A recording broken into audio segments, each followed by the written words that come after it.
roquettes Grad ont frappé le sud d'Israël ce week-end, s'écrasant pour la première fois près de l'aéroport d'Ouvda, au nord de la station balnéaire d'Elat, ainsi que dans le secteur de Mitzpe-Ramon, où les habitants disent avoir entendu une lourde explosion. Les débris des projectiles ont été retrouvés dans la journée de samedi, et selon les estimations de l'armée, ils auraient été tirés depuis la péninsule du Sinaï. Une source sécuritaire a même indiqué que l'attaque pourrait avoir été ordonnée par les frères musulmans égyptiens, à la demande du Hamas. Au Caire, on rejette ces allégations. Plusieurs responsables égyptiens ont accusé l'État hébreu de vouloir déstabiliser le scrutin présidentiel. Israël a entamé l'expulsion de dizaines de clandestins sud-soudanais vers leur pays d'origine.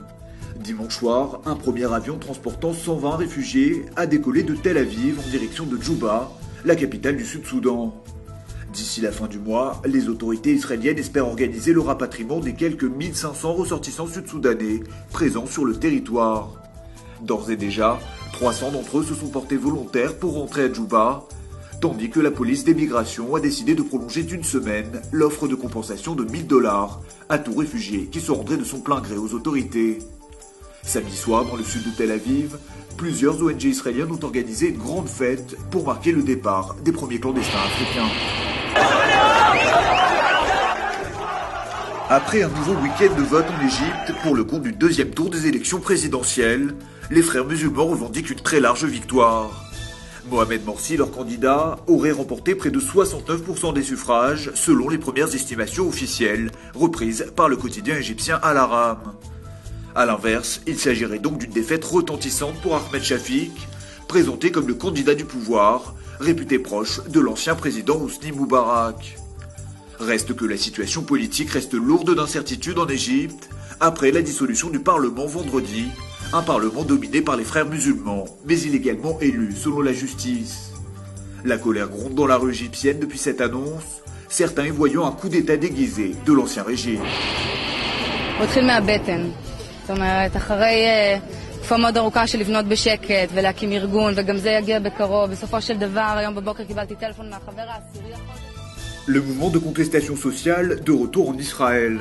Samedi soir, Daphne Leaf et ses compères ont investi la célèbre avenue Rothschild de Tel Aviv pour y planter des tentes.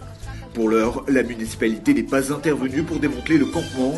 Il faut dire qu'en dépit de quelques manifestations organisées ces derniers mois, la révolte des indignés israéliens semble battre de l'aile cette année. Une faible mobilisation que certains expliquent par le fait que le mouvement s'est largement politisé depuis l'été dernier.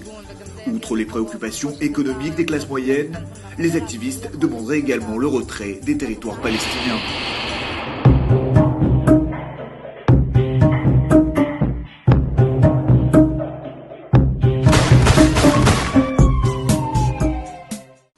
Le Canada se joint aux protestations d'Israël à l'approche des Jeux Olympiques de Londres. À l'unanimité, le gouvernement fédéral réclame qu'une minute de silence soit respectée pendant la cérémonie d'ouverture, en hommage aux athlètes israéliens tués à Munich en 1972. Le refus du comité international olympique a soulevé la colère des responsables israéliens, donnant naissance à une campagne internationale pour amener les dirigeants du CIO à revoir leurs décisions.